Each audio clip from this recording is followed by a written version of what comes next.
বাংলাদেশ জামাতে ইসলামের যিনি শ্রদ্ধাভাজন আমির ডাক্তার শফিকুর রহমান অসুস্থ, অথচ লোকটার ভেতরে কোনো টেনশন, কোনো চিন্তার কোনো ছাপ নেই। জীবিত ওলি দেখেননি জীবনে, মরা ওলি দেখেছে। বিভিন্ন গাছতলায় আস্তানায় শুয়ে আছে, মরা ওলি মনে করে। জীবিত ওলি যদি কেউ বাংলাদেশে দেখতে চান, কোনো দরবারে যাওয়ার দরকার নেই, ডাক্তার শফিকুর রহমানের দিকে তাকাবেন, ওটা টাটকা জিন্দা ওলি। আমি নিজে সাক্ষী দিচ্ছি, তার যে ইবাদতের মাত্রা, তার যে ইখলাস, দ্বীনের জন্য যে কোরবানি এবং আল্লাহর প্রতি তার যে তাওয়াক্কুল কোন পর্যায়ের আপনারে মাথায় ধরবে না। আমি 4 দিন তার সাথে ছিলাম, দেখেছি আল্লাহ মানুষকে এরকম ধৈর্য দেয়। তার ছেলেটা ওই সময় জেলখানায়, তার বউ অসুস্থ, তার দলের লোক হাজার হাজার লক্ষ লক্ষ পালিয়ে বেড়াচ্ছে, অধিকাংশ জেলখানায়, সব কিছু তাদের শেষ 15 বছরে। অথচ লোকটার ভেতরে কোনো টেনশন, কোনো চিন্তার কোনো ছাপ নেই। এত কষ্ট করে জেলখানায় থেকে হাজিরা দিয়ে যখন আদালত থেকে আসতো, বলতাম স্যার একটু ঘুমিয়ে নেন। এই যে 12-13 ঘন্টা 15 ঘন্টা পর্যন্ত এত কষ্ট করে এসে কিছুক্ষণ তেলাওয়াত, কিছুক্ষণ জিকির, কিছুক্ষণ দরুদ শরীফ পড়ে কয়েক ঘন্টা ঘুমিয়ে, এরপরে দেখতাম তাহাজ্জুদের নামাজে যতটুকু পারে পড়ে, এরপরে উনি যে সেজদায় পড়ে যেত 30 মিনিট, 40 মিনিট, 50 মিনিট, 1 ঘন্টা, 1.5 ঘন্টা একটা সেজদায় কাঁদতে কাঁদতে, মুরব্বী মানুষ, চোখের ভুরু পর্যন্ত পাকা, দাড়ি পাকা, ভিজে ভিজে পানি পড়ছে সেজদায়। আপনি ওলি দেখতে চান, অধিকাংশগুলো ফজরের নামাজ পড়ে না। আর এই লোকটার তাওয়াক্কুল আর কষ্ট স্বীকার দেখেছেন কোন পর্যায়ের। একদিন বলেছিলাম যে স্যার এখানে দুষ্ট কিছু মানুষ আছে, তারা মোবাইল নিয়ে এসে দেয় চুরি করে। না, ওখানে সব ধরনের সিস্টেম করে মানুষ, কি করবে, এখন অসহায় তারা। বললাম যে আপনারে আমি ওইভাবে একটা ছোট মোবাইল নিয়ে এসে একটু বাড়িতে খোঁজ নেন। আমারে বলছে হামজা কার খোঁজ নেব? কেন? আপনার ছেলে জেলে, আপনার বউ অসুস্থ, আপনার দলের লোক সব পালিয়ে বেড়াচ্ছে। আমার যে কথা শুনিয়েছে আমার জীবন ভরে গেছে। আমারে বলছে হামজা ধরা পড়ার সময় আমি নিজেই প্রস্তুতি নিয়েছিলাম, 24 ঘন্টায় আমি প্রস্তুতি নিয়ে থাকি কখন ওরা আমারে ধরে নিয়ে যাবে। ধরে যখন নিয়ে এসেছে, আসার সময় আমি সব আমার আল্লাহর কুদরতি হাতে দিয়ে এসেছি। এই কঠিন পরিস্থিতিতে এই কথা মুখ দিয়ে বের হওয়া অত সহজ না, আপনি যত সহজ ভাবতেছেন। কোরআনে কারীম জানিয়েছে, ইন্নাল্লাযীনা ক্বালু রাব্বুনাল্লাহ সুম্মা ইসতাকামু তাতানাজ্জালু আলাইহিমুল মালাইকা আল্লা তাখাফু ওয়া লা তাহজানু। আল্লাহ পাক বলেন, যারা এই কথা বলতে পারে আমার রব আল্লাহ, আর কথা বলার পরে সিঁড়িয়ে ছটিয়ে পড়ে না, টিকে থাকে, ইস্তেকামাত পয়দা করে দাঁড়িয়ে থাকে কথার উপরে, আল্লাহ তাদের পুরস্কার হিসাবে বিপদে আপদে ফেরেশতা নাযিল করে হলেও সাহায্য করে। ফেরেশতারা এসে কি বলে? আল্লাহ তাখাফু ওয়া লা তাহজানু, কোনো ভয় নেই, কোনো টেনশন নেই। এই যে কিসের ভয়, কিসের টেনশন? এ কঠিন বিপদে পড়ার কারণে হয়তো মানুষের মনের ভেতরে ধারণা আসতে পারে, এই ভয় তৈরি হতে পারে যে আমার ছেলেটাও জেলখানায় বিনা কারণে, আমার স্ত্রী ওদিকে হাসপাতালের বেডে মৃত্যুর সাথে লড়ছে, আমার দলের হাজার সহকর্মী তারা পালিয়ে বেড়াচ্ছে, জেলখানায় তারা ভর্তি, কি হবে এদের? আল্লাহ বলেন ফেরেশতাকে দিয়ে আমি যেন ওর কানের কাছে মুখ নিয়ে বলাই, বল কোনো ভয় নেই, কোনো চিন্তা নেই, সবগুলো আল্লাহ দেখবে। বাস্তবে আয়াতটা আমি ওনার সাথে 100 ভাগ মিলাতে পেরেছি। অথচ কোনো আলেমকে পর্যন্ত দেখেছি হাউমাউ করে কাঁদতো বাইরের পরিবেশের কথা চিন্তা করে। উনিও তো মানুষ, কান্নাকাটি তো বাইরের পরিবেশের জন্য দূরের কথা, চিন্তার কোনো ছাপও এই চেহারার ভেতরে আমি পাইনি। কোরআনের সাথে যে লোকটার জীবন মিলে যায়, হাদিসের পাতার সাথে যার জীবন মিলে যায়, সে ওলি। এক কথা বলুন।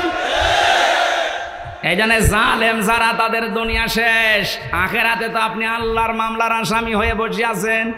যিনি বিচার করবেন, যিনি রায় দেবেন, তিনি যদি মামলার বাদী হয়, কে দাঁড়াবে আপনার পক্ষে? এজন্য আপনার আখিরাত শেষ, দুনিয়া শেষ। কেন বলছি?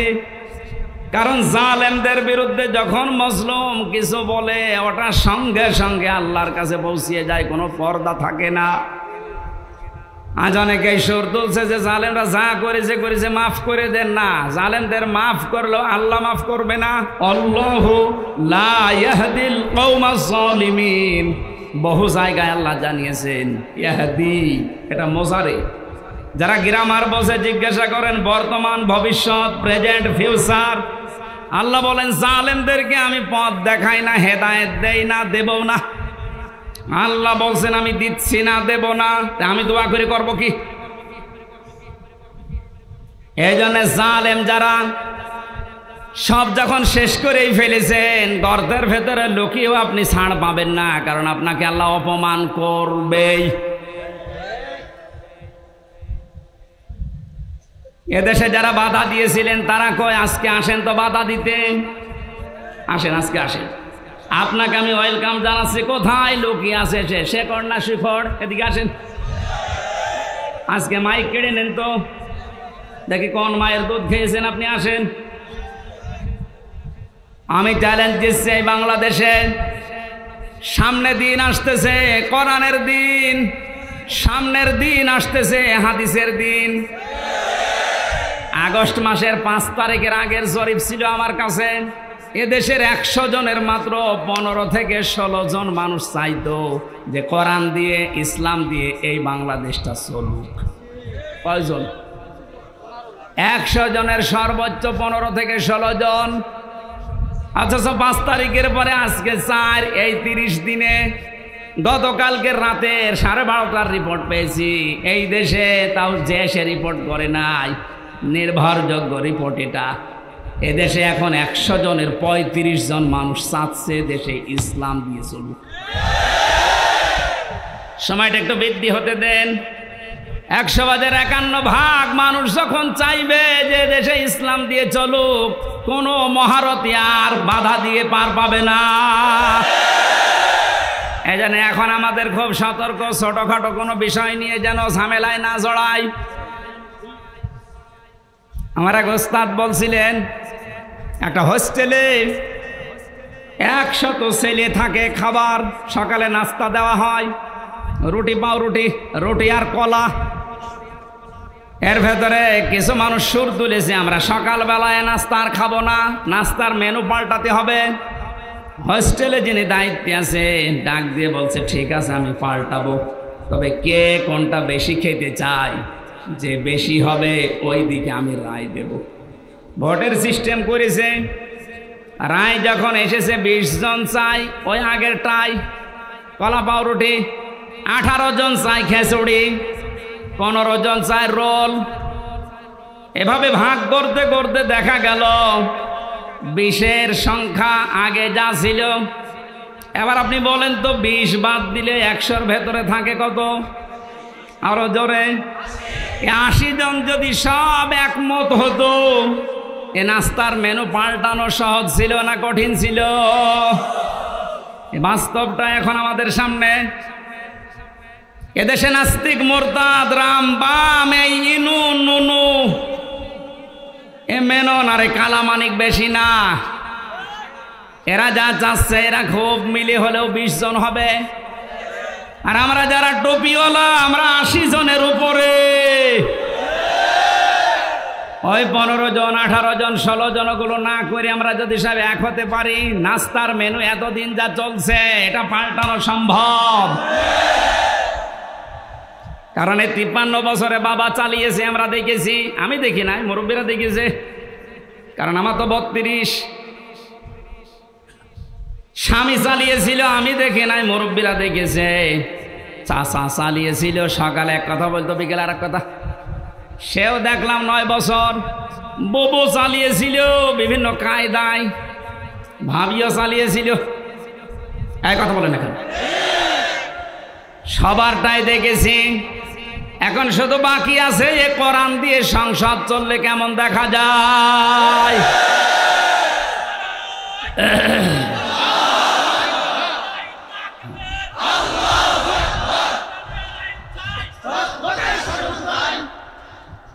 কারা চান আল্লাহর এই কোরআন দিয়ে বাংলাদেশের এই সংসদ চলুক? দেখে লিল্লাহে তাকবীর।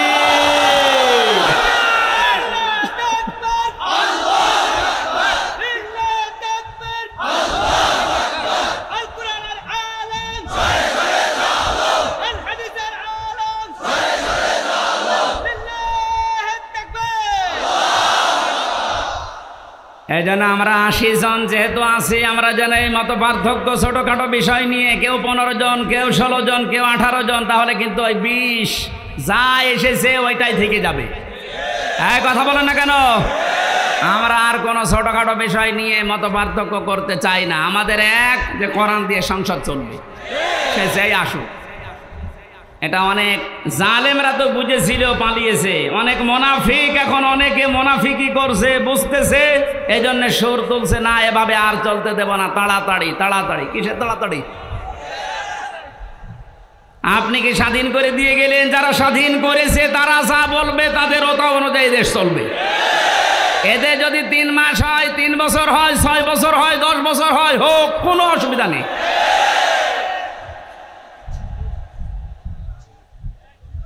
কি অবস্থায় ছিলেন আপনি টের পাচ্ছেন না? কয়েকদিন আগে বাংলাদেশ জামাত ইসলামী কুষ্টিয়া জেলা শাখার উদ্যোগে 500 আলেমকে ডাক দিয়েছিল, সব ঘরনা। 3.5 ঘন্টা আলোচনা হয়েছে, কোনো বাধা নেই, যে যার মতো কোরআন হাদিস দিয়ে বলেছে। আপনি বলেন তো, আগস্টের 5 তারিখের আগে 500 না 5 জন আলেম এক জায়গায় হলে টিকে থাকতে পারতো? কোথায় ছিলেন আর কোথায় এসেছেন? মুনাফিকি করা বাদ দেন। জীবন যারা দিয়ে গেল, আজ ওদের বিরুদ্ধে অনেকে ফতোয়া তুলছে। বৈষম্য বিরোধী ছাত্র আন্দোলনে যারা শহীদ হয়েছে, এরা নাকি শহীদ না, বুক পেতে আত্মহত্যা করেছে। শয়তানি করার জায়গা পাচ্ছ না? শহীদ যারা, এদেরকে যদি কেউ মুখ দিয়ে বলে যে না এরা শহীদ হয়নি, এটা পুরা কোরআনের বিরুদ্ধের কথা। সূরা বাকারা 154 নম্বর আয়াত, ওয়ালা তাকুলু লিমান ইউকতালু ফি সাবিলিল্লাহি আমওয়াত বাল আহইয়াউ ওয়ালাকিন লা তাশউরুন। সূরা বাকারার 154 নম্বর আয়াতে আছে, হে নবী, মুখ দিয়ে কোনো দিন এই কথা যেন কেউ না বলে যারা মারা গেছে, না ওরা শহীদ হয়েছে, ওরা মারা গেছে, কথা বলবেন না। কারণ যারা শহীদ হয় ওরা জীবিত, কিন্তু তোমরা টের পাও না। তাই মানুষ যেহেতু মুখের পরে অন্তরে ধারণা করতে পারে, আল্লাহ ধারণার উপরেও নোটিশ দিয়েছে, এই আলা তাহসাবান্নাল্লাযীনা কুতিলু ফি সাবিলিল্লাহি আমওয়াতা বাল আহইয়াউন ইনদা রাব্বিহিম ইরযাকুন। সূরা আলে ইমরান 169 নম্বর আয়াত। আল্লাহ পাক বলেন, মুখে তো বলবি না, ধারণাও করবি না যে যারা শহীদ হয়েছে ওরা মরে গেছে, না এই ধারণাও করা জায়েজ নেই, হারাম। কেন? বালা হইয়া, ওরা জীবিত। ওরা কি?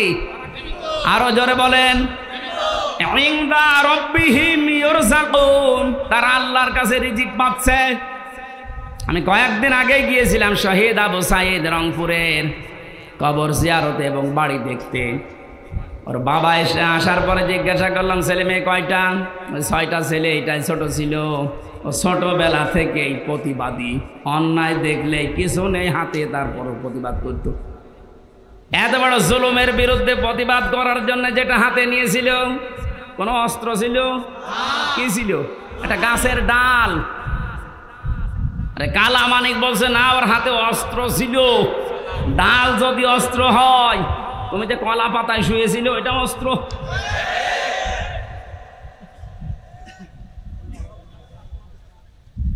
সাধ্য মতো যতটুকু আছে আমার সমর্থন, বাবার হাতে কিছু দিয়ে আসলাম। দেখলাম যে প্রতিবাদ করতে যে জীবনটা দিয়েছে, ওর কি আমাদের মতো জীবনের মায়া ছিল না?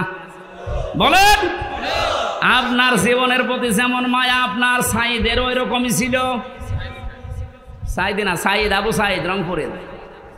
যেভাবে বুকটা পেতে দিয়েছে দেখেছেন। আল্লাহ যেহেতু জানিয়েছে শহীদরা আমি আল্লাহর কাছে খাবার খাই, আর খাবার খেলে রক্ত গোশত চর্বি তোর যায় না, কিয়ামতে সাইদ যখন উঠবে ঠিক ওইভাবেই উঠবে। আল্লাহ জিজ্ঞাসা করবে তোর বুকে এতগুলো গুলি রক্তের দাগ, ও কিন্তু জবাব দিতে পারবে রব্বুল আলামিন সালেমের জুলুমের সামনে কিছুই পাইনি, জীবনটা দিয়ে দিয়েছি। এইটা নিয়ে এখনো পর্যন্ত ফতোয়াবাজি করছেন আপনি। কোনো দিনে কথা মনে মনে ভাববেন না, বলবেন তো নাই। বৈষম্য যখন দূর করার জন্য আন্দোলন হয়েছে, আমরা চাই যে সংস্কার যখন আরম্ভ হয়ে গেছে, এদেশের যত রকমের জঞ্জাল আছে সব জায়গায় যেন অতি দ্রুত সংস্কার করা হয়। মাঝে মাঝে দেখি কিছু কিছু ইস্যু তৈরি করে অমুক ঘেরাও করো, অমুক জায়গা চালাও, অমুক জায়গা ধরো। কেন? 15 বছর কোথায় ছিলেন আপনি?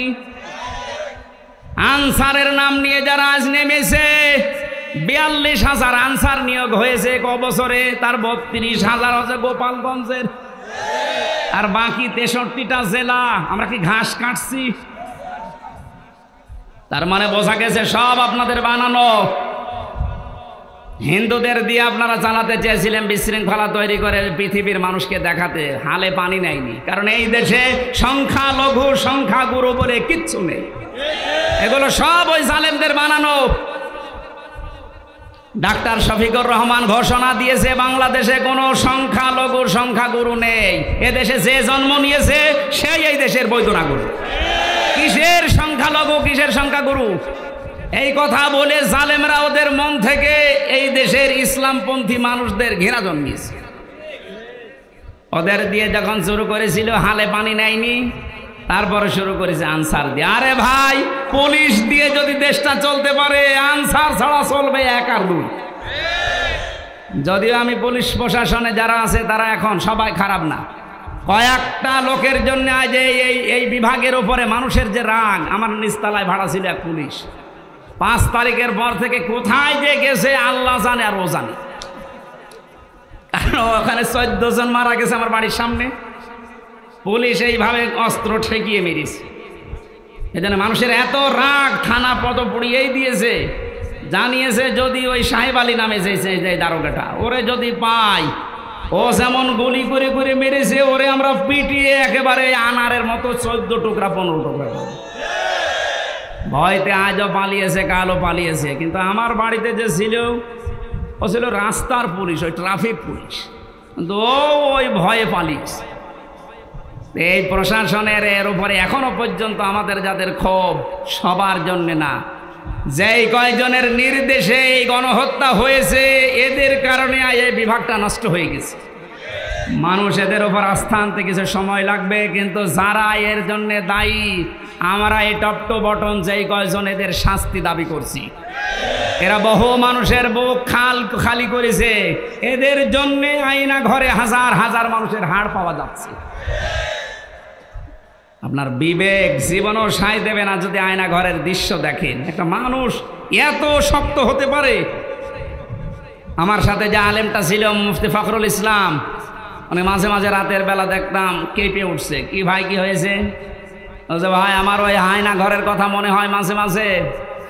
এই পায়ের নিচ দিয়ে হাত দিয়ে সামনে যে রড ঝোলানো আছে, রডের সাথে দিয়ে হ্যান্ডকাপ দিয়ে লাগিয়ে রাখতো, 1-2 ঘন্টা না, দিনের পর দিন, মাসের পর মাস।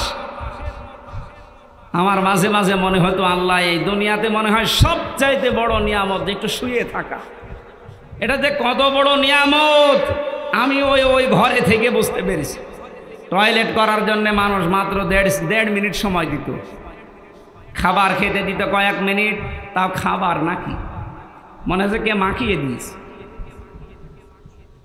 অর্ধেক পচা অর্ধেক ভালো, 4-5টা তরকারি একসাথে দিয়ে এক বাটির ভেতরে, খেলে খান, না খেলে যান। তাও যদি একটু নরম হয়তো যে ভাই এখন নামাজের সময়টা একটু বলেন, কখন নামাজের সময় আমরা তো জানি না, কারণ এখানে রাত দিন বোঝা যায় না। মাঝে মাঝে এমন লোক দায়িত্বে পড়তো, কিসের নামাজ, নামাজ পড়ে কি পাও, আল্লাহরও ভুল ধরতো। এই জন্য আবহমান কাল থেকে যে নিয়ম নীতির সাথে আমরা অভ্যস্ত, তার ভেতরে আজকের এই অনুষ্ঠানটা অন্যতম। কথা বলেন এখানে। এই 53 বছর স্বাধীন হওয়ার পর থেকে অন্তত আমরা এভাবে চলতেছি কোরআনের আলোচনা, এর আগেও এভাবে চলতেছে। 53 বছর আগেও আপনি যা শুনেছিলেন এখনো কোরআনে কারিমের আলোচনা ওইভাবে, হয়তো ধাঁচ পাল্টিয়েছে, শুনতেছেন। এর আগেও আপনার ওজন ছিল ওই 5 কেজি, 53 বছর পরে এখনো আপনার ওজন 5 কেজি। আপনি কি সুস্থ না অসুস্থ? অন্তর্বর্তীকালীন সরকারের প্রধান উপদেষ্টা যিনি ডক্টর মোহাম্মদ ইউনূস, উনি যেই দিন চেয়ারে বসেন ওই দিনের পরেই ঘোষণা দিয়েছেন বাংলাদেশে অন্যান্য ধর্মের অনুষ্ঠান যেভাবে চলে, মুসলমানদের কোরআনের আলোচনা চলতে কারো প্রয়োজন, অনুমতি নেওয়ার প্রয়োজন নেই। এই তাকবীর দেওয়ার কি হলো? আপনি কথা বোঝেন? ওনার অনেক মতের সাথে আমার মতের মিল নেই, কিন্তু এই বিষয়টা এত ভালো লেগেছে, দোয়া করছি আল্লাহ এই কথাটার কারণে তার জীবনটা তুমি পরিচ্ছন্ন করে দাও। স্বাধীন এবং পরাধীন শুধু নাম শুনতাম, বাস্তবে 15-16 বছরে আমরা যে অবস্থার সম্মুখীন হয়েছিলাম, একটা স্বাধীন জাতি দাবি করতাম চেতনা নিয়ে, অথচ আমরা ছিলাম পুরা পরাধীন। এই কথা বলেন না কেন? আপনাদের বানানো সংবিধান অনুযায়ী হলেও তো আমার বাড়ি কুষ্টিয়া, এখানে এসে কোরআনের দাওয়াত দেওয়া, সংবিধান অনুযায়ী কথা বলা আমার অধিকার ছিল না? যারা দিল না ওরা কি শুধু আমারে বাধা দিয়েছে না কোরআনকে? ডাইরেক্ট ইনডাইরেক্ট যদি কেউ কোরআনে বাধা দেয়, আল্লাহ কি করেন তার বাস্তব প্রমাণ 5 তারিখ থেকে আজকের এই 4 তারিখ পর্যন্ত। কে যেন একটা গান বানিয়েছে দেখলাম, কোথায় না আমি ওটা আর বললাম না, কোথায় সে কাওয়া কাকু, কোথায় গরম গরম কথা। এ জেলায়ও যারা এরকম উল্টাপাল্টা ক্ষমতার গরম দেখিয়ে কোরআনের আলোচনাগুলো বন্ধ করে দিতেন, নির্দ্বিধায় ফতোয়া দেওয়া যায় আপনি কাফের। এটা তো আমি বানালাম। হ্যাঁ, অকাল আল্লাযীনা কাফারু লা তাসমাউ লিহাদাল কুরআন আলগাউ ফীহি লাআল্লাকুম তাগলিবুন। আল্লাহ পাক বলেন কাফেরেরা সিদ্ধান্ত নিয়েছিল এইটা যে সব চলতে দাও, বাধা দিও না, কিন্তু কোরআনে বাধা দাও। সিদ্ধান্ত কাদের? আরো জোরে বলেন। 96% মুসলমান আমরা এদেশে বাস করি। বাকি অন্যান্য জাতি যারা আছে তাদের ধর্মীয় অনুষ্ঠানগুলোতে বাধা দেওয়া দূরের কথা, আমরা দেখেছি আরো সাহায্য করা হতো। মুসলমানদের ভেতরেও যারা ইসলামকে ভিন্ন খাতে প্রবাহিত করার জন্য চেষ্টা চালিয়েছে বিভিন্ন নাম নিয়ে, তাদের অনুষ্ঠানগুলোতেও কোনো বাধা আমি দেখিনি। বিশেষ করে পীর নামে, পীরতন্ত্রের নামে যে ইসলাম প্রচার করা হয়েছে এই দেশে, একটা বানানো ইসলাম, যেমন তাহেরি ভাই করেছিল, নজিবুল বশর ময়েজ ভণ্ডারি করেছিল, আবু সুফিয়ান আল কাদরি ভাই করেছিল। এ সমস্ত জায়গাতে আমি নিজে দেখেছি বাধা তো নেই। পাশেই 5 কিলোমিটার দূরে তাফসির মাহফিল, বাধা তো দিয়েছে, গ্রেফতারও করেছে। কোরআনের আয়াত অনুযায়ী বোঝা যাচ্ছে কোরআন যারা বাধা দেয় কোরআন প্রসারে কায়েমে, এরা কাফের। কারণ এই সিদ্ধান্তটা মুসলমানদের না, এই সিদ্ধান্ত কাফেরদের। কাদের বলেন তো? এখানে একটা মাসলা বলছি, কেউ যদি কাফেরকে কাফের মনে না করে সেও কাফের। জেলখানায় আমি 3টা বছরের ভেতরে সবচাইতে বেশি এই কথাটা মাওলানা মামুনুল হকের কাছে শুনেছি।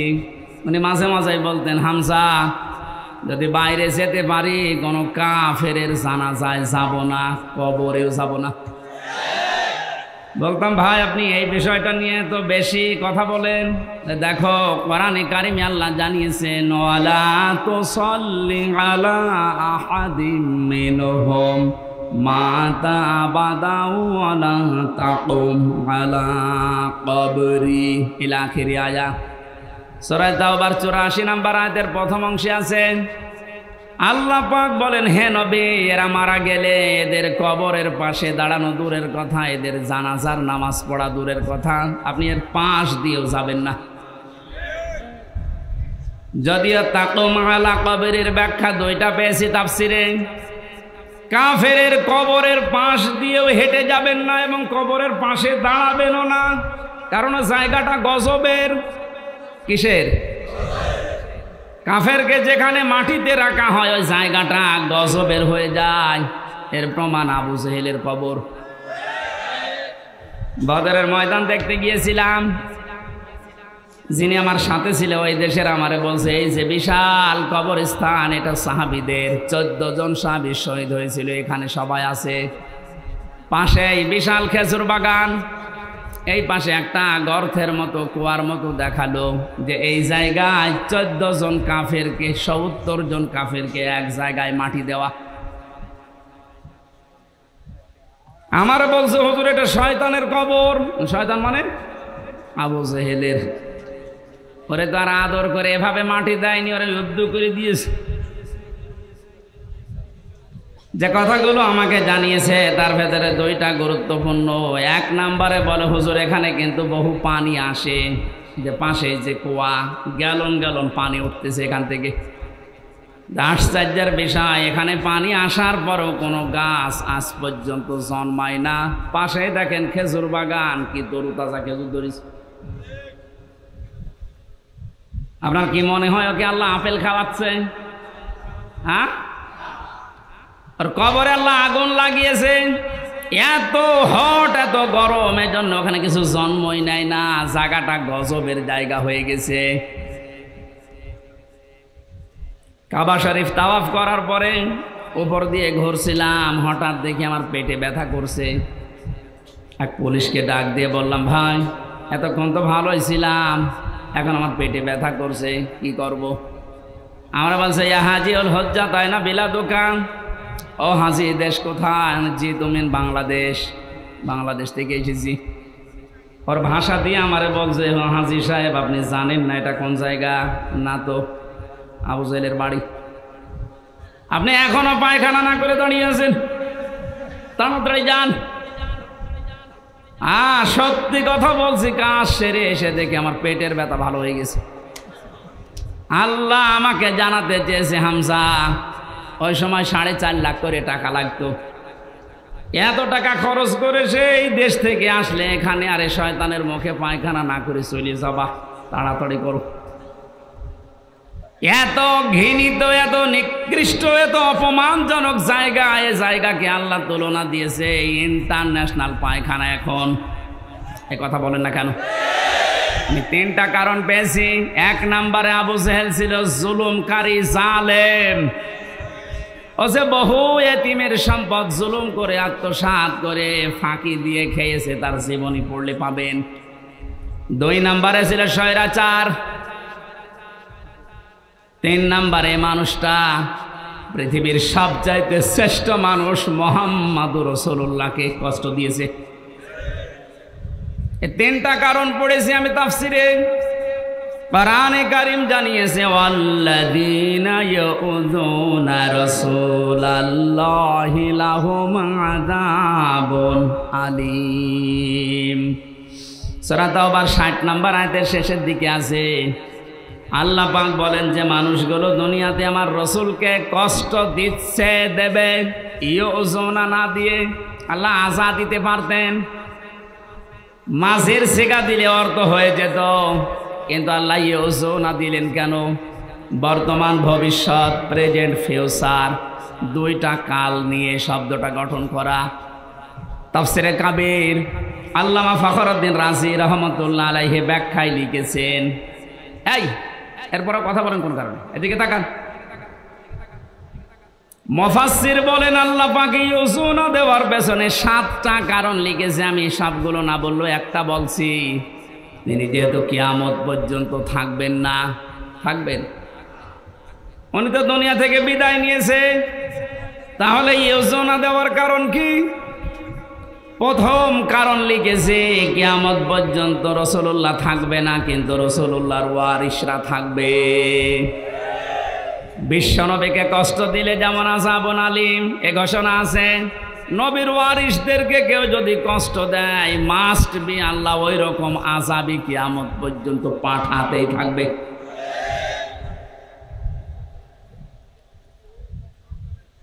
এই আয়াত অনুযায়ী বোঝা যাচ্ছে আজ নবীজি দুনিয়াতে নেই। বিশ্ব নবীর ওয়ারিস যারা আলেম, সত্যিকারের আলেম যারা, আলেম হলেই হবে না, আলেম তো বহু আছে আমরা দেখতে পাচ্ছি। ফরিদউদ্দিন মাসুদ আলেম, এই কথা বলছেন এখন। মুফতি ফয়জুল্লাহ তো আলেম। বাইতুল মুকাররমের সাবেক খতিব যেটা পালিয়েছে, এই যে পাশের জেলায় বাড়ি, ওইটাও তো আলেম। একটা রাষ্ট্র কত নিচে নামলে, কত দুর্নীতিগ্রস্ত হয়ে গেলে জাতীয় মসজিদের খতিব পর্যন্ত পালিয়ে যায় বলেন তো?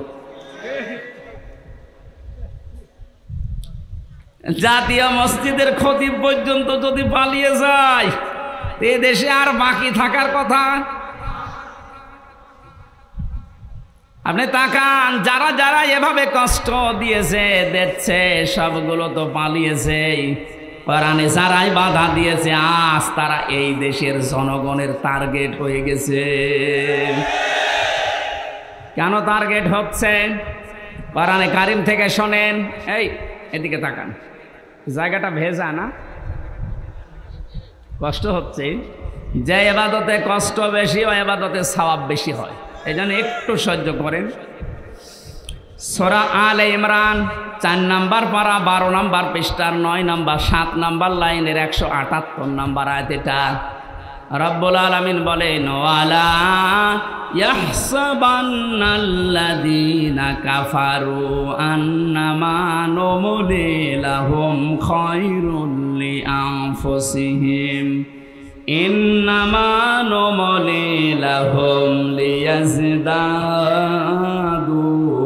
ইসমা ওয়া লাহুম আযাবুম মুহিন। আমি আয়াতটা পড়লাম, তাফসিরের সাথে মিলালাম, দেখলাম না বাস্তবতায় খাপের খাপ, মুমতাজের বাপ মিলে যাচ্ছে। আল্লাহ পাক বলেন, হে নবী, কাফেরেরা ধারণা করে তাদের যে ক্ষমতা, তাদের যে অর্থ সম্পদ, বিত্ত বৈভব দেওয়া হয়েছে, এগুলো মনে হয় তাদেরকে কল্যাণের জন্য ভালোবেসে আল্লাহ দিয়েছে। আপনি কখনো এটা মনে করবেন না কাফেরদেরকে আমি যা দিয়েছি একটাও মঙ্গলের জন্য না।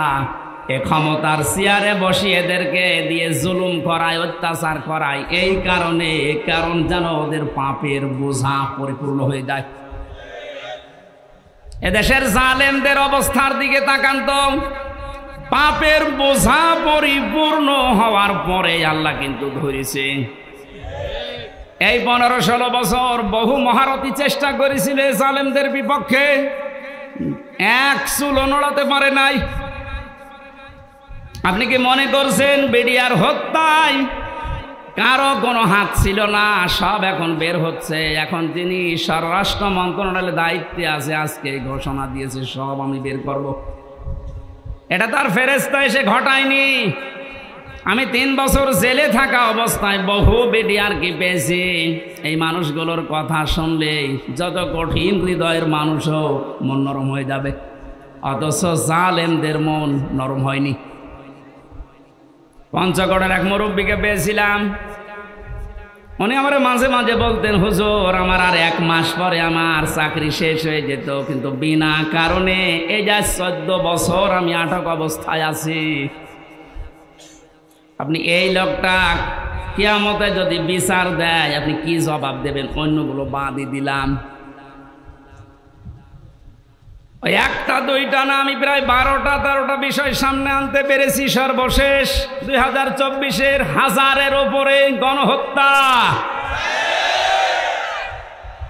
পাপ যখন পরিপূর্ণ হয়ে গেছে, আল্লাহ বলেন, ইন্না বাতশা রব্বিকা লাশাদীদ। হে নবী, আপনার রবের ধরা বড় শক্ত ধরা।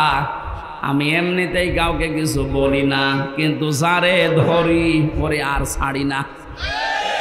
এমন ধরা ধরেছে, আপনি দেখলেন দরবেশ পর্যন্ত দাড়ি কেটে ফেলেছে। গত পরশুদিন আমার যত মামলা ছিল সব খারিজ করে দিয়েছে। আমি যখন আদালত থেকে বের হচ্ছিলাম, দেখলাম হাজী সেলিম, এর নামে হাজী লাগালে গোনা হবে, এটা পাঁচই সেলিম। হাউ মাউ করে এজলাসে কাঁদতেছে। ওর যে অপকর্মের ফেরেশতা এই 16 বছরে শয়তানও এত অপরাধ করে নাই।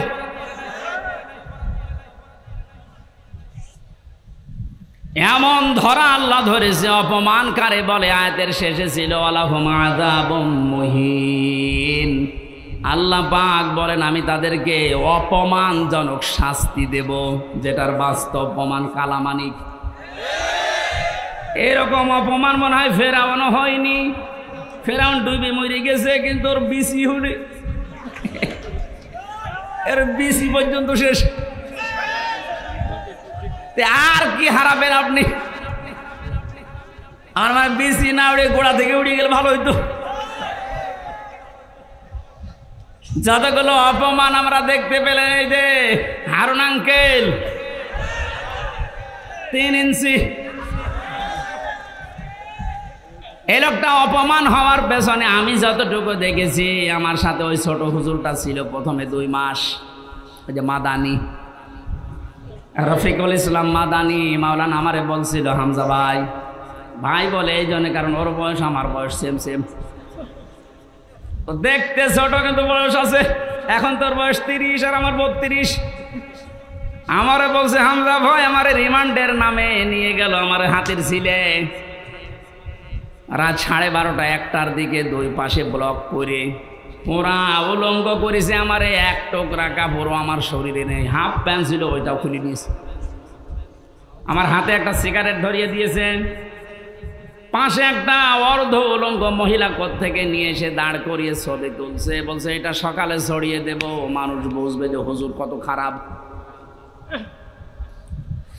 আমার বলছে হুজুর আমার এত অসহায় মনে হচ্ছিল নিজেকে, চোখের পানি ফেলে কাঁদলাম, ডাক দিয়ে বললাম মাবুদ তোমার কোরআন আমি 100 ভাগ বিশ্বাস করি, তুমি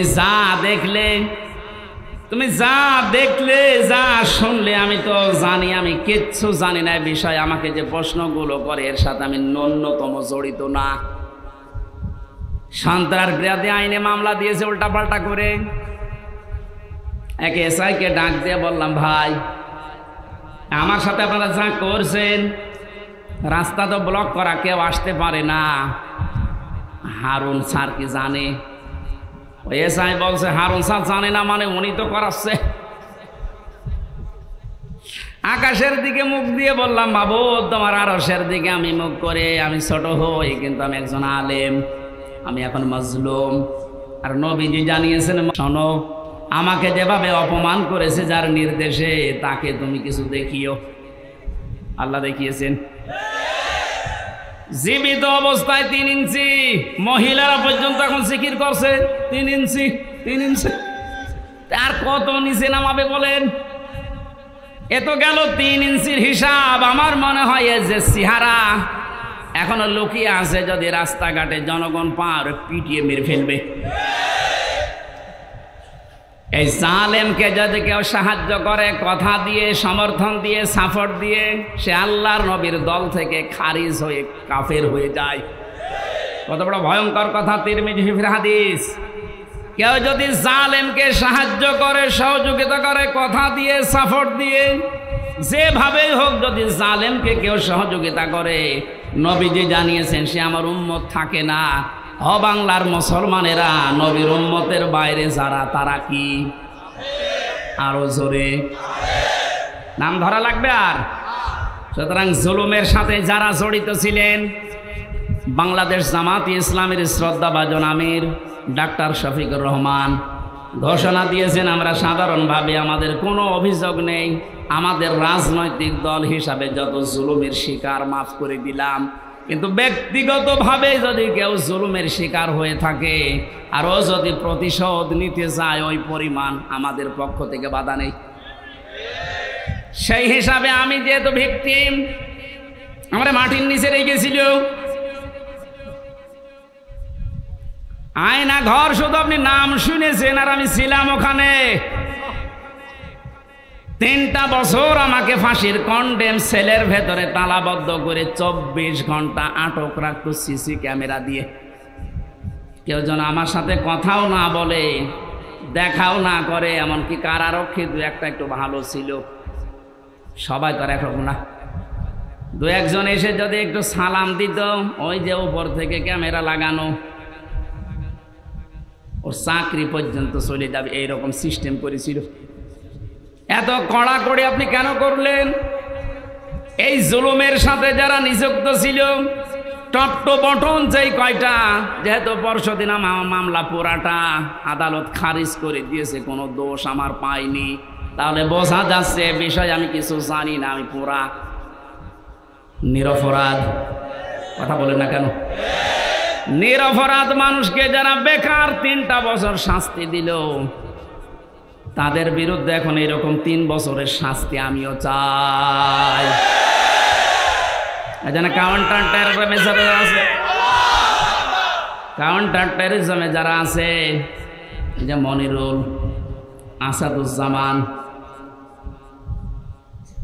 ডিসি মান্নান, বাকিগুলোর নাম আমি নিলাম না, কারণ ওরা অত নিচে নামে নাই। আর একজন নেমেছিল আমার মামলার আয়ু মিজান।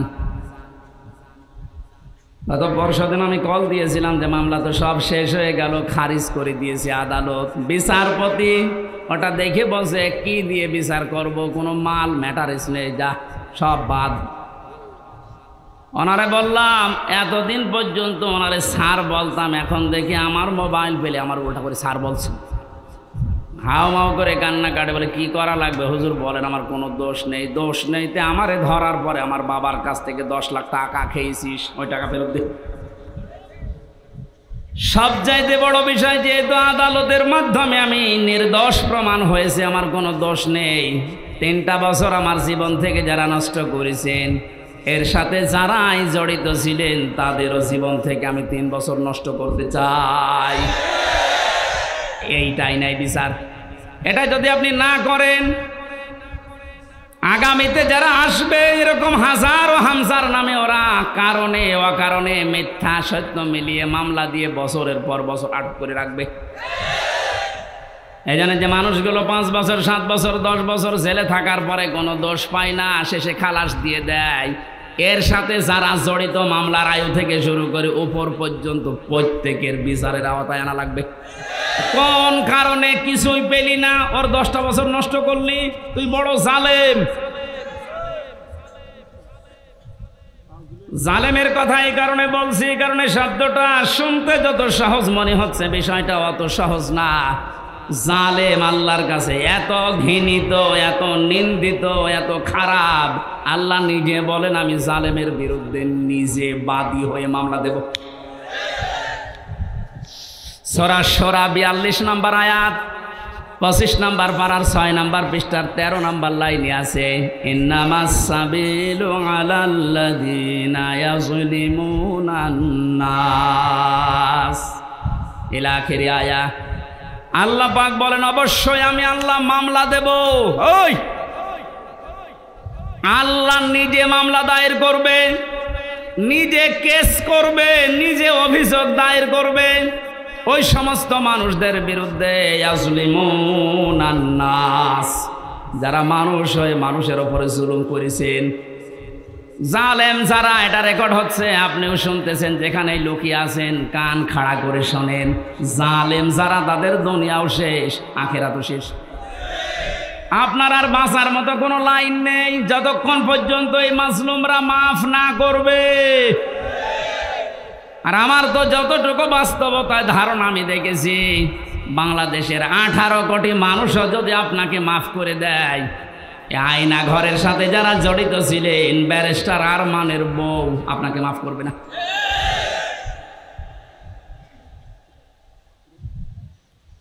কি অসহায় মনে হতো নিজেকে, মাটির নিচে একদিকে, পেছনে হাত বাঁধা, কালো কাপড় দিয়ে চোখ বাঁধা, ডান্ডা বেড়ি দেওয়া পায়ে, মাজায় দড়ি দিয়ে 11 ঘন্টা টাঙিয়ে রেখেছে।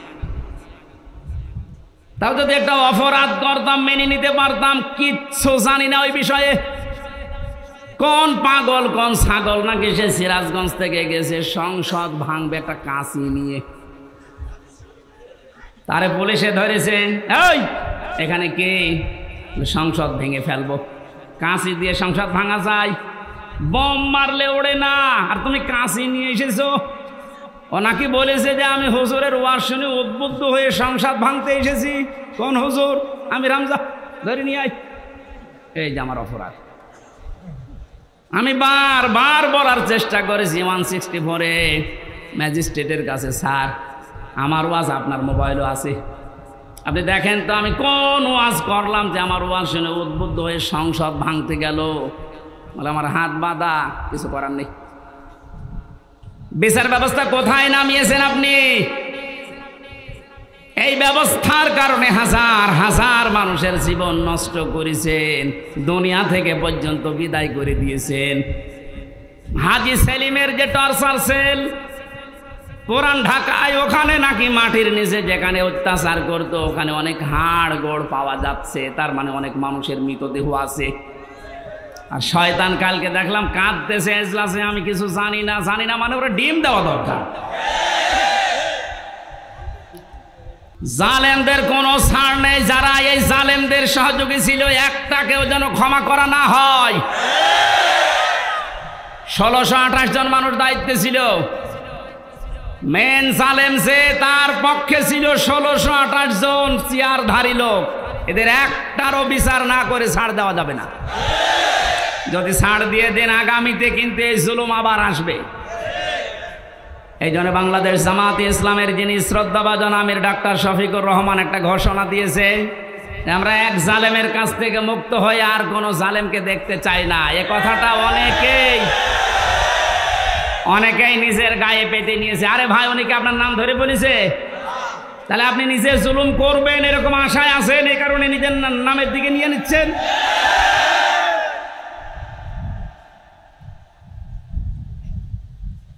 জীবিত ওলি দেখেননি জীবনে, মরা ওলি দেখেছে।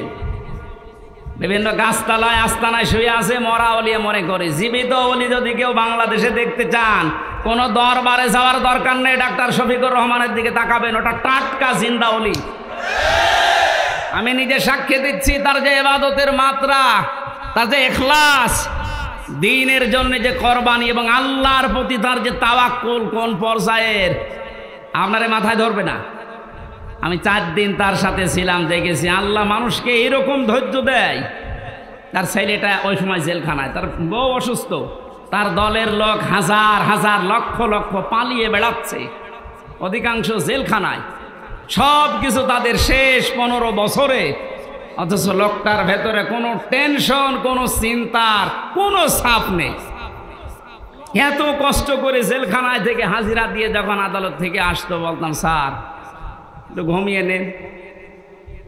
এই যে 12-13 ঘন্টা 15 ঘন্টা পর্যন্ত এত কষ্ট করে এসে কিছুক্ষণ তেলাওয়াত, কিছুক্ষণ জিকির, কিছুক্ষণ দরুদ শরীফ পড়ে কয়েক ঘন্টা ঘুমিয়ে, এরপরে দেখতাম তাহাজ্জুদের নামাজে যতটুকু পারে পড়ে, এরপরে উনি যে সেজদায় পড়ে যেত 30 মিনিট, 40 মিনিট, 50 মিনিট, 1 ঘন্টা, 1.5 ঘন্টা একটা সেজদায় কাঁদতে কাঁদতে, মুরব্বী মানুষ, চোখের ভুরু পর্যন্ত পাকা, দাড়ি পাকা, ভিজে ভিজে পানি পড়ছে সেজদায়। আপনি ওলি দেখতে চান, অধিকাংশগুলো ফজরের নামাজ পড়ে না।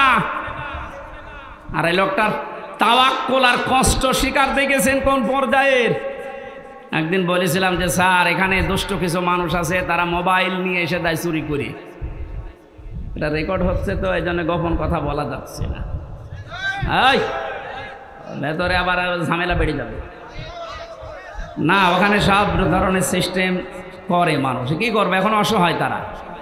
বললাম যে আপনারে আমি ওইভাবে একটা ছোট মোবাইল নিয়ে এসে একটু বাড়িতে খোঁজ নেন। আমারে বলছে হামজা কার খোঁজ নেব কেন, আপনার ছেলে ছেলে, আপনার বউ অসুস্থ, আপনার দলের লোক সব পালিয়ে বেড়াচ্ছে। আমারে যে কথা শুনিয়েছে আমার জীবন ভরে গেছে। আমারে বলছে হামজা, ধরা পড়ার সময় আমি নিজেই প্রস্তুতি নিয়েছিলাম, 24 ঘন্টায় আমি প্রস্তুতি নিয়ে থাকি কখন ওরা আমারে ধরে নিয়ে যাবে। ধরে যখন নিয়ে এসেছে, আসার সময় আমি সব আমার আল্লাহর কুদরতি হাতে দিয়ে এসেছি। এই কঠিন পরিস্থিতিতে এই কথা মুখ দিয়ে বের হওয়া অত সহজ না, আপনি যত সহজ ভাবতেছেন। কোরআনে কারীম জানিয়েছে, ইন্নাল্লাযীনা ক্বালু রাব্বুনাল্লাহ সুম্মা ইসতাকামু তাতানাজ্জালু আলাইহিমুল মালাইকা আল্লা তাখাফু ওয়া লা তাহজানু। আল্লাহ পাক বলেন, যারা এই কথা বলতে পারে আমার রব আল্লাহ, আর কথা বলার পরে সিঁড়িয়ে ছটিয়ে পড়ে না, টিকে থাকে, ইস্তেকামাত পয়দা করে দাঁড়িয়ে থাকে কথার উপরে, আল্লাহ তাদের পুরস্কার হিসাবে বিপদে আপদে ফেরেশতা নাযিল করে হলেও সাহায্য করে। ফেরেশতারা এসে কি বলে? আল্লাহ তাখাফু ওয়া লা তাহজানু, কোনো ভয় নেই, কোনো টেনশন নেই। এই যে কিসের ভয়, কিসের টেনশন? এ কঠিন বিপদে পড়ার কারণে হয়তো মানুষের মনের ভেতরে ধারণা আসতে পারে, এই ভয় তৈরি হতে পারে যে আমার ছেলেটাও জেলখানায় বিনা কারণে, আমার স্ত্রী ওদিকে হাসপাতালের বেডে মৃত্যুর সাথে লড়ছে, আমার দলের হাজার সহকর্মী তারা পালিয়ে বেড়াচ্ছে, জেলখানায় তারা ভর্তি, কি হবে এদের? আল্লাহ বলেন ফেরেশতাকে দিয়ে আমি যেন ওর কানের কাছে মুখ নিয়ে বলাই, বল কোনো ভয় নেই, কোনো চিন্তা নেই, সবগুলো আল্লাহ দেখবে।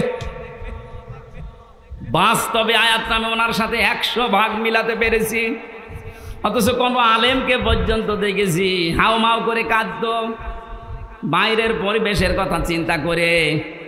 উনিও তো মানুষ, কান্নাকাটি তো বাইরের পরিবেশের জন্য দূরের কথা, চিন্তার কোনো ছাপও এই চেহারার ভেতরে আমি পাইনি। কোরআনের সাথে যে লোকটার জীবন মিলে যায়, হাদিসের পাতার সাথে যার জীবন মিলে যায়, সে ওলি। এক কথা বলুন। এই জন্য জালেম যারা, তাদের দুনিয়া শেষ, আখেরাতে তো আপনি আল্লাহর মামলার আসামি হয়ে বসে আছেন। যিনি বিচার করবেন, যিনি রায় দেবেন, তিনি যদি মামলার বাদী হয়, কে দাঁড়াবে আপনার পক্ষে? এই জন্য আপনার আখেরাত শেষ, দুনিয়া শেষ। কেন বলছি? কারণ জালেমদের বিরুদ্ধে যখন মজলুম কিছু বলে, ওটা সঙ্গে সঙ্গে আল্লাহর কাছে পৌঁছিয়ে যায়, কোনো পর্দা থাকে না। আজ অনেকেই সুর তুলছে যে জালেমরা যা করেছে করেছে, মাফ করে দেন না। জালেমদের মাফ করলেও আল্লাহ মাফ করবে না। আল্লাহু লা ইয়াহদিল কওমাজ জালিমিন, বহু জায়গায় আল্লাহ জানিয়েছেন ইয়াহদি, এটা মোজারে। যারা গ্রামার বসে জিজ্ঞাসা করেন বর্তমান, ভবিষ্যৎ, প্রেজেন্ট, ফিউচার, আল্লাহ বলেন জালেমদেরকে আমি পথ দেখাই না, হেদায়েত দেই না, দেবও না। আল্লাহ বলছেন আমি দিচ্ছি না, দেব না, আমি দোয়া করে করব কি? এই জন্য জালেম যারা সব যখন শেষ করেই ফেলেছেন, গর্তের ভেতরে লুকিয়েও আপনি ছাড় পাবেন না, কারণ আপনাকে আল্লাহ অপমান করবেই। এদেশে যারা বাধা দিয়েছিলেন তারা কয় আজকে আসেন তো বাধা দিতে, আসেন আজকে আসেন, আপনাকে আমি ওয়েলকাম জানাচ্ছি। কোথায় লুকিয়ে আছে সে? শেখর না শিখর? এদিকে আসেন, আজকে মাইক কেড়ে নেন তো দেখি কোন মায়ের দুধ খেয়েছেন আপনি, আসেন। আমি চ্যালেঞ্জ দিচ্ছি, এই বাংলাদেশে সামনে দিন আসতেছে, কোরআনের দিন, সামনের দিন আসতেছে, হাদিসের দিন। আগস্ট মাসের 5 তারিখের আগের জরিপ ছিল আমার কাছে, এদেশের 100 জনের মাত্র 15 থেকে 16 জন মানুষ চাইতো যে কোরআন দিয়ে, ইসলাম দিয়ে এই বাংলাদেশটা চলুক। কয়জন? 100 জনের সর্বোচ্চ 15 থেকে 16 জন।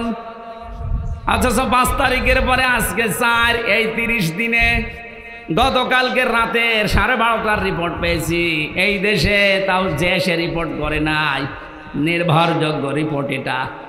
এদেশে এখন 100 জনের 35 জন মানুষ চাচ্ছে দেশে ইসলাম দিয়ে চলুক।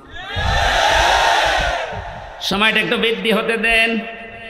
100/51 মানুষ যখন চাইবে যে দেশে ইসলাম দিয়ে চলুক, কোনো মহারথী আর বাধা দিয়ে পার পাবে না।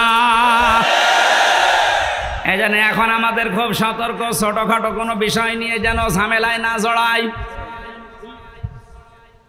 আমার এক ওস্তাদ বলছিলেন, একটা হোস্টেলে 100 ছেলে থাকে, খাবার সকালে নাস্তা দেওয়া হয়, রুটি পাউরুটি, রুটি আর কলা। এর ভেতরে কিছু মানুষ সুর তুলেছে, আমরা সকালবেলায় নাস্তা আর খাবো না, নাস্তার মেনু পাল্টাতে হবে। হোস্টেলে যিনি দায়িত্বে আছে ডাক দিয়ে বলছে ঠিক আছে আমি পাল্টাবো, তবে কে কোনটা বেশি খেতে চায়, যে বেশি হবে ওই দিকে আমি রায় দেব। ভোটের সিস্টেম করেছে, রায় যখন এসেছে 20 জন চাই ওই আগেরটাই কলা পাউরুটি, 18 জন চাই খিচুড়ি, 15 জন চাই রোল। এভাবে ভাগ করতে করতে দেখা গেল 20-এর সংখ্যা আগে যা ছিল। এবার আপনি বলেন তো 20 বাদ দিলে 100-র ভেতরে থাকে কত? আরো জোরে। 80 জন যদি সব একমত হতো, এ নাস্তার মেনু পাল্টানো সহজ ছিল না কঠিন ছিল? বাস্তবটা এখন আমাদের সামনে। এদেশে নাস্তিক, মোরতাদ, রাম, বাম, এই ইনু নুনু এ মেনন আর কালামানিক বেশি না। এরা যা চাচ্ছে এরা খুব মিলে হলেও 20 জন হবে, আর আমরা যারা টুপিওয়ালা আমরা 80 জনের উপরে। ওই 15 জন 18 জন 16 জন গুলো না করে আমরা যদি সব এক হতে পারি, নাস্তার মেনু এতদিন যা চলছে এটা পাল্টানো সম্ভব। কারণ এই 53 বছরে বাবা চালিয়েছে, আমরা দেখেছি। আমি দেখি নাই, মুরব্বীরা দেখেছে, কারণ আমার তো 32। স্বামী চালিয়েছিল, আমি দেখি নাই, মুরব্বীরা দেখেছে। চাচা চালিয়েছিল, সকালে এক কথা বলতো বিকেলে আর এক কথা, সেও দেখলাম 9 বছর। বউ চালিয়েছিল বিভিন্ন কায়দায়, ভাবিও চালিয়েছিল। এক কথা বলেন, এখন সবারটাই দেখেছি। এখন শুধু বাকি আছে এ কোরআন দিয়ে সংসদ চললে কেমন দেখা যায়।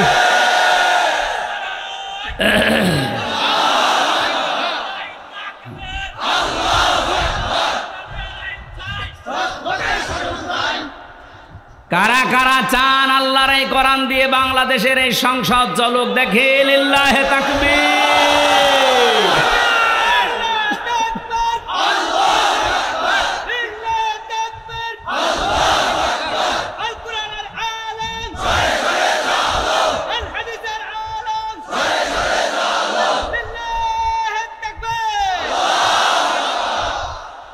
এই জন্য আমরা 80 জন যেহেতু আছি, আমরা যেন এই মত পার্থক্য ছোটখাটো বিষয় নিয়ে কেউ 15 জন, কেউ 16 জন, কেউ 18 জন, তাহলে কিন্তু ওই 20 যা এসেছে ওইটাই থেকে যাবে।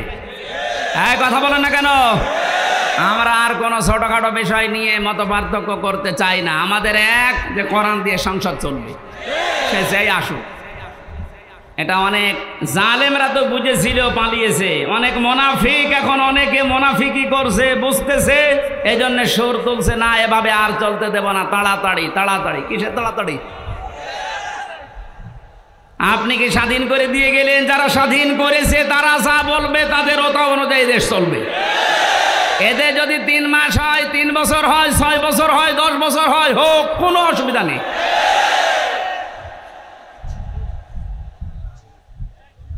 কি অবস্থায় ছিলেন আপনি টের পাচ্ছেন না? কয়েকদিন আগে বাংলাদেশ জামাত ইসলামী কুষ্টিয়া জেলা শাখার উদ্যোগে 500 আলেমকে ডাক দিয়েছিল, সব ঘরনা। 3.5 ঘন্টা আলোচনা হয়েছে, কোনো বাধা নেই, যে যার মতো কোরআন হাদিস দিয়ে বলেছে। আপনি বলেন তো, আগস্টের 5 তারিখের আগে 500 না 5 জন আলেম এক জায়গায় হলে টিকে থাকতে পারতো? কোথায় ছিলেন আর কোথায় এসেছেন? মুনাফিকি করা বাদ দেন। জীবন যারা দিয়ে গেল, আজ ওদের বিরুদ্ধে অনেকে ফতোয়া তুলছে।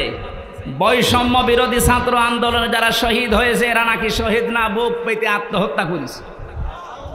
শয়তানি করার জায়গা পাচ্ছ না? শহীদ যারা, এদেরকে যদি কেউ মুখ দিয়ে বলে যে না এরা শহীদ হয়নি, এটা পুরা কোরআনের বিরুদ্ধের কথা।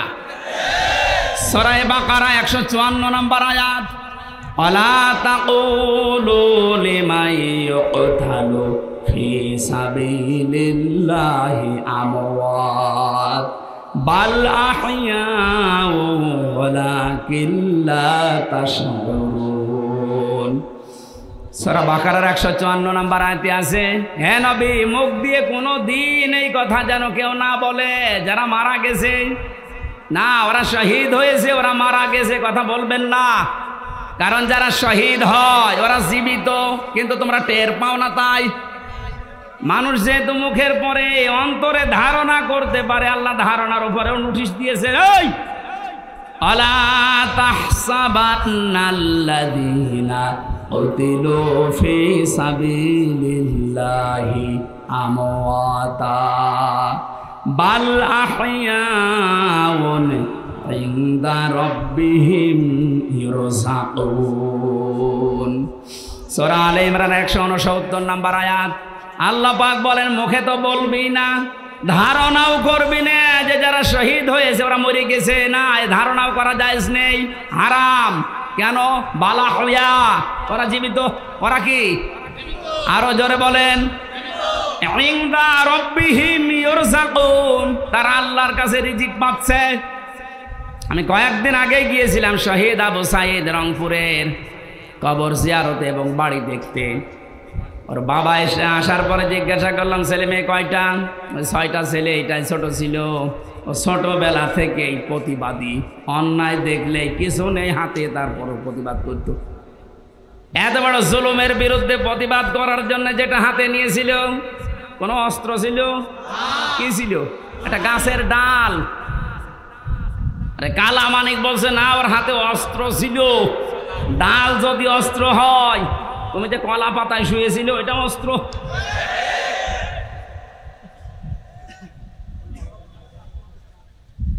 সাধ্য মতো যতটুকু আছে আমার সমর্থন, বাবার হাতে কিছু দিয়ে আসলাম।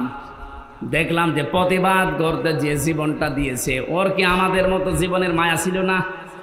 বলেন, আপনার জীবনের প্রতি যেমন মায়া আপনার সাঈদের ওই রকমই ছিল। সাঈদ না, সাঈদ আবু সাঈদ রংপুরের, যেভাবে বুকটা পেতে দিয়েছে দেখেছেন। আল্লাহ যেহেতু জানিয়েছে শহীদরা আমি আল্লাহর কাছে খাবার খাই, আর খাবার খেলে রক্ত গোশত চর্বি তৈরি হয় না। কিয়ামতে সাঈদ যখন উঠবে ঠিক ওইভাবেই উঠবে। আল্লাহ জিজ্ঞাসা করবে, তোর বুকে এতগুলো গুলি, রক্তের দাগ, ও কিন্তু জবাব দিতে পারবে রব্বুল আলামিন সালেমের জুলুমের সামনে কিছুই পাইনি, জীবনটা দিয়ে দিয়েছি। এইটা নিয়ে এখনো পর্যন্ত ফতোয়াবাজি করছেন আপনি। কোনো দিনে কথা মনে মনে ভাববেন না, বলবেন তো নাই। বৈষম্য যখন দূর করার জন্য আন্দোলন হয়েছে, আমরা চাই যে সংস্কার যখন আরম্ভ হয়ে গেছে, এদেশের যত রকমের জঞ্জাল আছে সব জায়গায় যেন অতি দ্রুত সংস্কার করা হয়। মাঝে মাঝে দেখি কিছু কিছু ইস্যু তৈরি করে অমুক ঘেরাও করো, অমুক জায়গা চালাও, অমুক জায়গা ধরো। কেন? 15 বছর কোথায় ছিলেন আপনি? আনসারের নাম নিয়ে যারা আজ নেমেছে, 42,000 আনসার নিয়োগ হয়েছে ক বছরে, তার 32,000 হচ্ছে গোপালগঞ্জের, আর বাকি 63টা জেলা। আমরা কি ঘাস কাটছি? তার মানে বোঝা গেছে সব আপনাদের বানানো।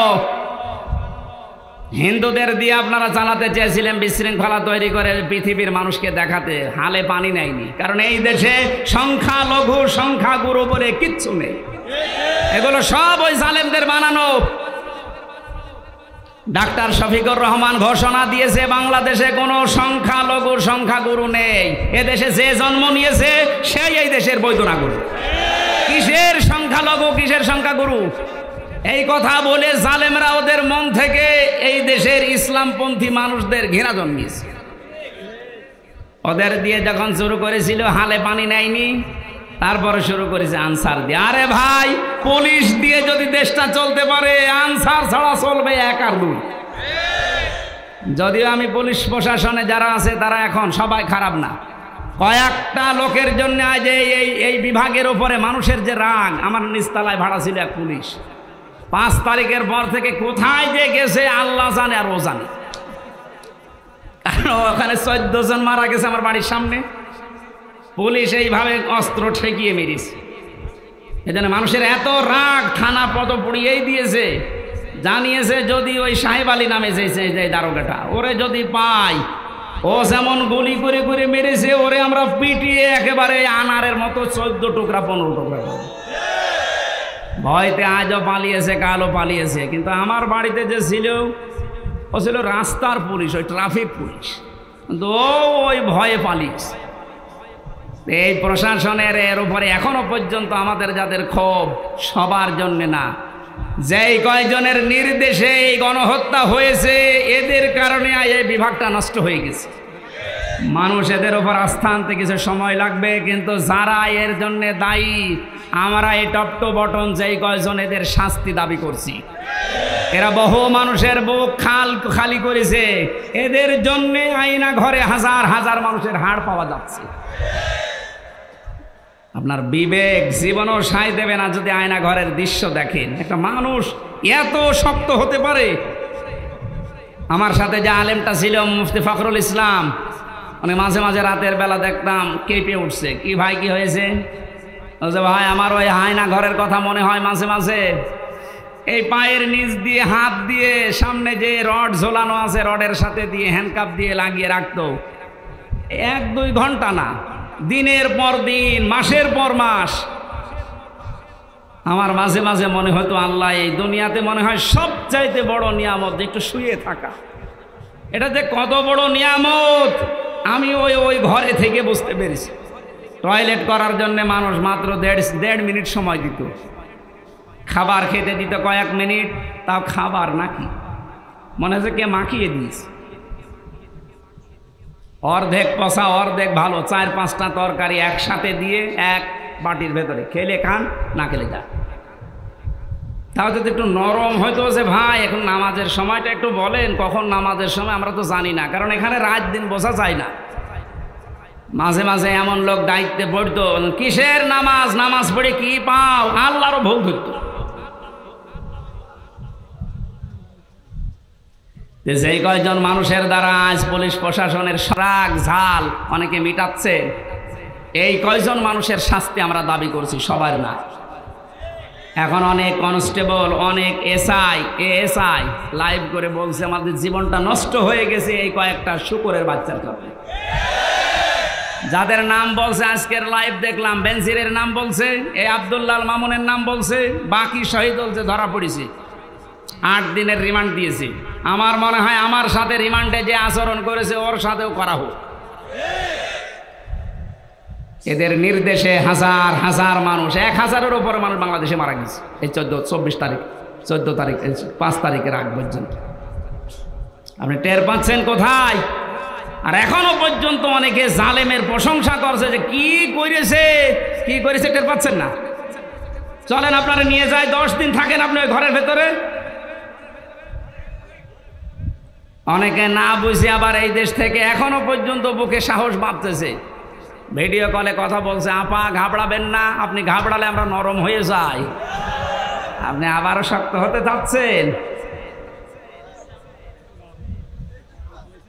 ইনোরে যেভাবে কিক মেরেছে, আপনি যদি এখনো শক্ত হতে চান আপনার ভাগ্যে ওই রকম কিক আছে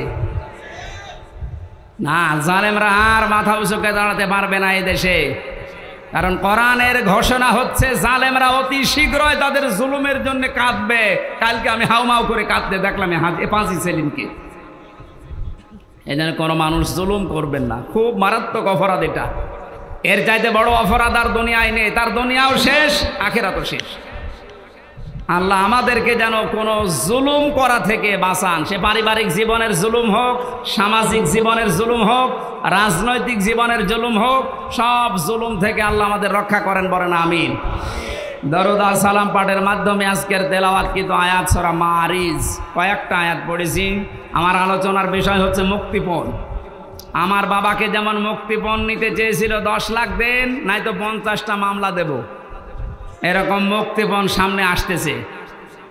কোরআনে কারীম জানাচ্ছে, ও বাংলার মানুষেরা কান খাড়া করে শোনো, ওয়ালা ইয়াসালু হামিমুন হামিমা ইউবাসসিরুনাহুম ইয়াওয়াদুল মুজরিমু লাউ ইয়াফতাদি মিন আযাবি ইয়াউমিদিন বিবানি। এই কারা চলে যাচ্ছে? কারা গো?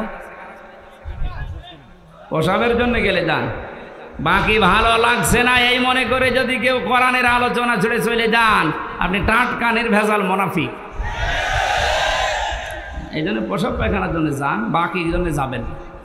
জানছে এখানে কষ্ট হচ্ছে, ভেজা জায়গা তো।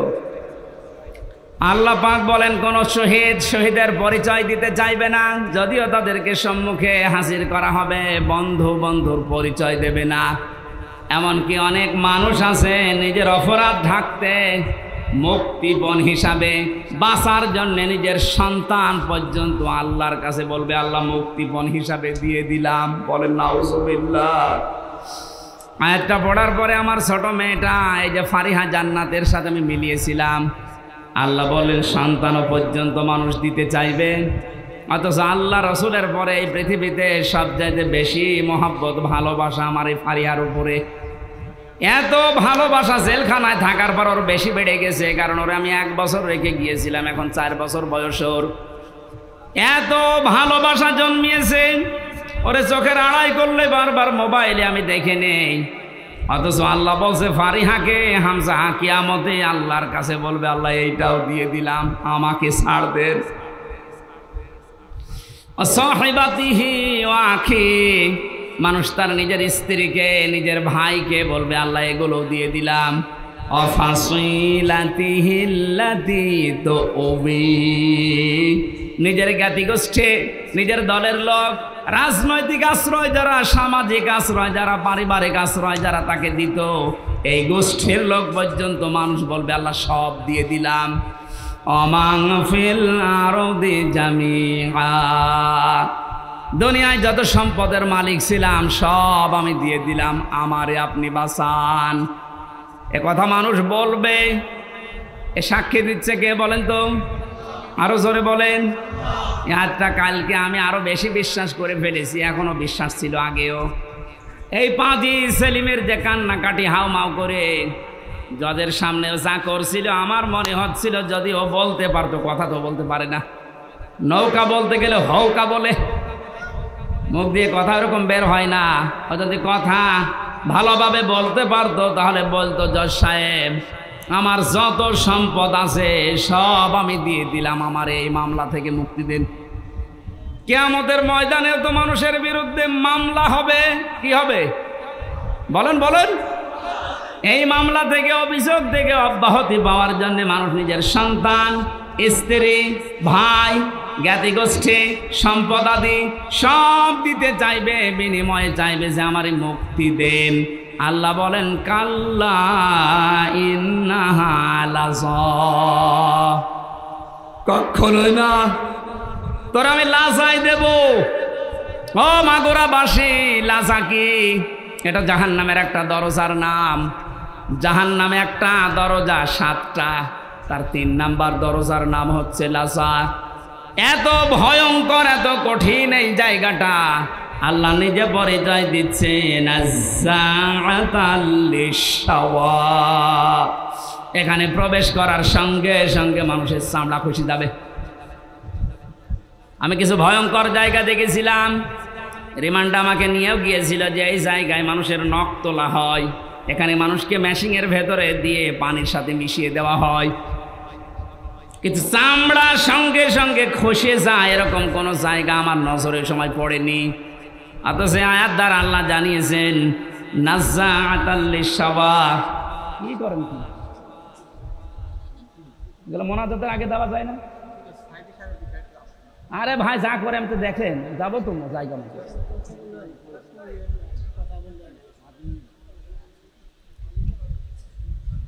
নাজ্জাআতাল লিশাওয়া দিয়েছেন আল্লাহ। এ ঘরটা এমন ভয়ঙ্কর ভাবে আল্লাহ বানিয়েছেন, প্রবেশ করার সঙ্গে সঙ্গে আপনার চামড়াগুলো আগে খসে পড়ে যাবে। আল্লাহ পাক বলেন এ ঘর কাদেরকে ডাকবে জানো মাগুরাবাসী?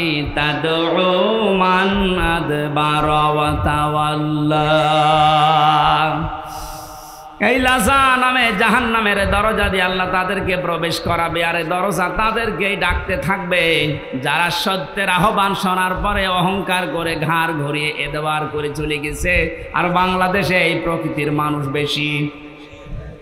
সত্যকে সত্য জানার পরে, চোখে আঙ্গুল দিয়ে দেখানোর পরে অনেকে মানতে চায় না, বলেন না এ আমার দলের লোক না, এ আমার বাবার মুরিদ না, আমি মানি না। এরকম কথা দেশে আছে না নেই?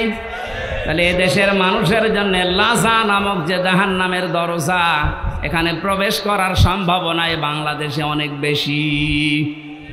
যারা সত্যকে সত্য জানার পর অহংকার করে ঘাড় ঘুরিয়ে নেন, যারা এতবার করেন,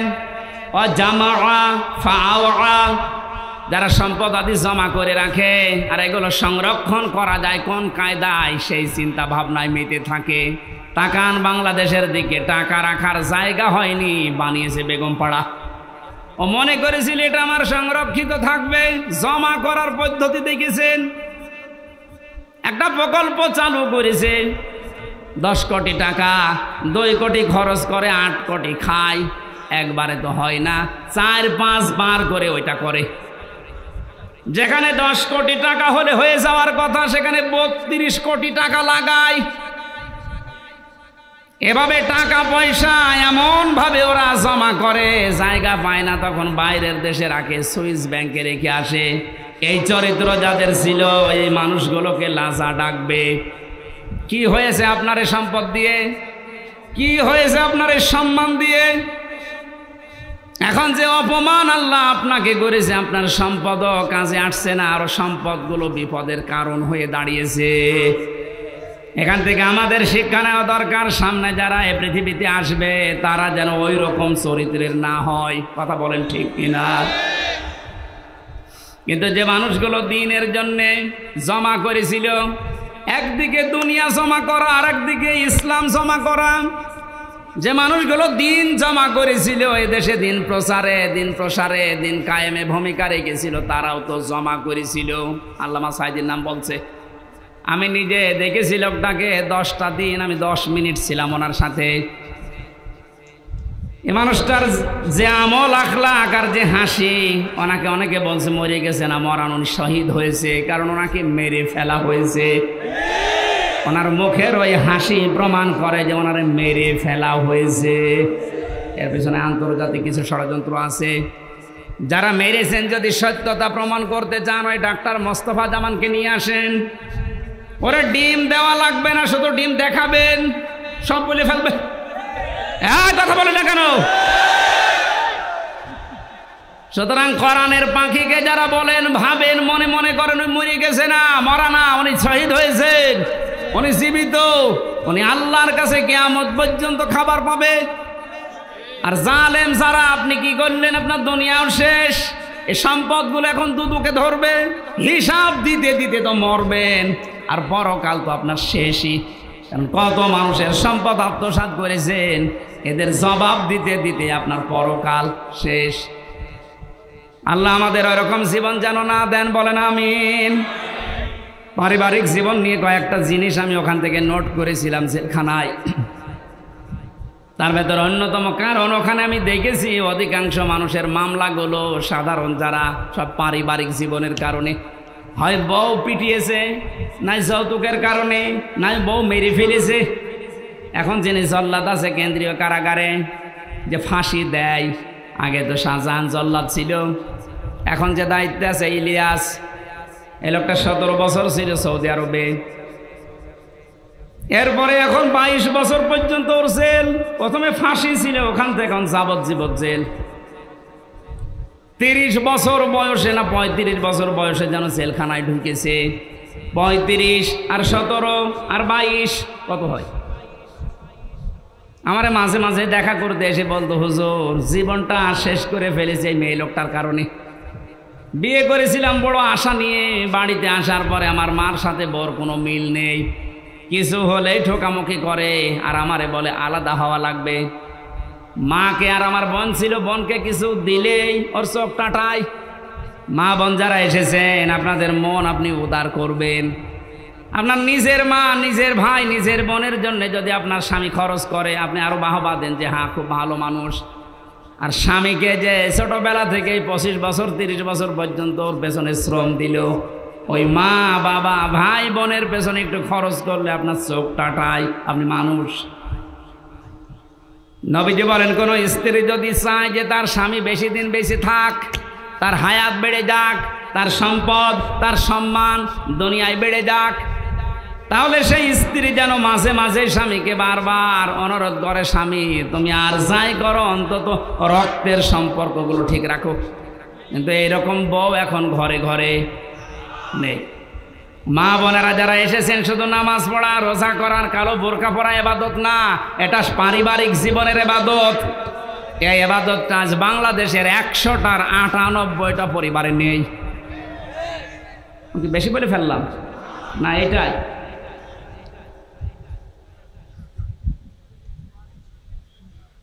রাঙ্গামাটি গিয়েছিলাম 18 সালে, লংগদু থানায়। আসার সময় আমারে বলছে, হুজুর চলেন বৃদ্ধাশ্রম দেখে আসি।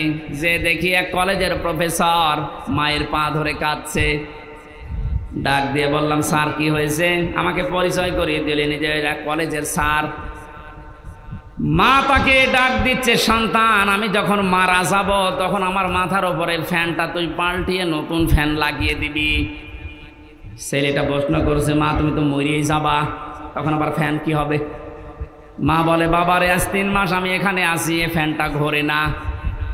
আমি কর্তৃপক্ষকে বলেছিলাম, যেহেতু তুই টাকা পয়সা দিস না, এই জন্য ওরা ফ্যানও লাগিয়ে দেয় না। আমার সাথে তুই যা করলি, আমার তো মন ডেকে বলছে তোর সন্তানও কিছুদিন পরে তোর এখানে রেখে যাবে। তোর তো ফ্যান ছাড়া ঘুম হয় না, তুই তো গরম সহ্যই করতে পারিস না। তোরে আগে থেকে সাবধান করলাম, আমি মারা যাওয়ার পরেই তুই ফ্যানটা লাগাবি, নাই তো তুই কষ্ট পাবি। এই অবস্থায় দেখলাম ওর মা মরে গেল। হাও মাও করে কেঁদে বলছে, হুজুরে দোষ আমারে দেবেন না একা, এ দোষ আমার বোর। আমার দুইটা বাচ্চা আছে, সব সময় আমার পেছনে লেগে থাকে আমার স্ত্রী, যে এই বুড়িকে যদি বাড়ি রাখো তোমার ভাত আমি খাবো না। বাধ্য হয়ে আমি তালাকও দিতে পারি না আমার সন্তানের দিকে তাকিয়ে। শেষ পর্যন্ত মাকে আমি রেখে এসেছিলাম বৃদ্ধাশ্রমে। ছোটবেলায় আমার বাবা মারা গেছে, বহু কষ্ট স্বীকার করে আমাকে কলেজের প্রফেসর বানিয়েছিল আমার এই মা। কিন্তু এই স্ত্রীর ছোট মনের কারণে আমি আজকে তারেও বাড়িতে রাখতে পারি নাই। আজকে আদরে অনাদরে সেবা না পেয়ে শেষ পর্যন্ত মাটা আমার মারাই গেল। দুনিয়াতে নাম ধরে ডাকার মতো আমার আর কেউ নেই। মাগুরাবাসী মা বোন যারা এসেছেন, আপনাদের জন্য পারিবারিক জীবনের একটা কথাই বলছি। শুধুমাত্র ওই কলেজের প্রফেসর রাঙ্গামাটির উনি না, এখানে হাজারো মানুষ আমরা ঠিক ওই অবস্থায় পরিবারে আছি। মনটা একটু উদার করেন না কেন? একটু মনটা ছাড় দেন। কেউ তো থাকবেন না, 100 বছর পরে আমরা এখানে কেউ থাকবো না। নতুন মানুষ এই জায়গা চাষ করবে। কথা বলেন না কেন? সুতরাং আমরা যেন ধরা না খায় আখেরাতে, ওই রকম জীবন ওই রকম তৈরি করা দরকার আমাদের সবার।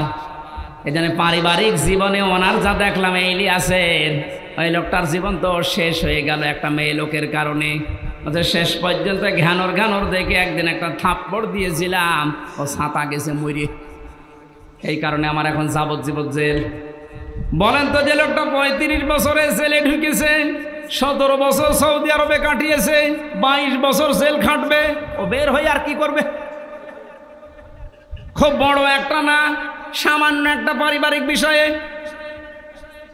এই জন্য আমি নোট করেছিলাম জেলে বসে বসে যে পারিবারিক জীবনের দাম্পত্য কলহ এবং এর সমাধান কি করা যায়। যেহেতু এটা নিয়ে 100 জনের প্রায় 70 জন জেল খাটে। আমি লিখে এখন বাইরে এসে বই করেছি। ওইটা আপনার মেয়েকে বিয়ে দেওয়ার আগে পড়াবেন, বউকে পড়ান, ফুফুকে, নিজের মাকে, বোনকে, এদেরকে পড়াবেন। আমার মনে হয় পরিবারে আল্লাহ শান্তি ফিরিয়ে দেওয়ার কাজ ওখানে লিখে দিয়েছি। কোন জায়গায় আছে আমি জানি না, আমার গাড়ি আছে, সাদা গাড়ি, ড্রাইভারের কাছ থেকে নিয়ে যাবেন। অন্তত মেয়েকে আগে পড়ান আর বউকে। আল্লাহ আমাদের তৌফিক দিন। আমার যেহেতু দিনের বেলা একটা অনুষ্ঠান ছিল, আর কালকেও ডবল অনুষ্ঠান আছে। জেল থেকে বের হয়ে স্বাভাবিক হতে পারছি না, কারণ ওরা যা খাওয়িয়েছে অত খাবার না, বেঁচে থাকার মতো। এই জন্য স্বাভাবিক হতে কণ্ঠ এবং শরীর সময় লাগবে। আগামীতে মাগুরাতে পরশুদিন 7 তারিখে, পরশুদিন কয় তারিখ?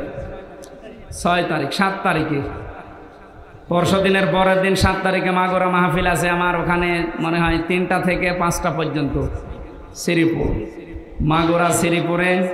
ওখানে একটু যেন আমরা কথা বলবো। আল্লাহুম্মা আমিন।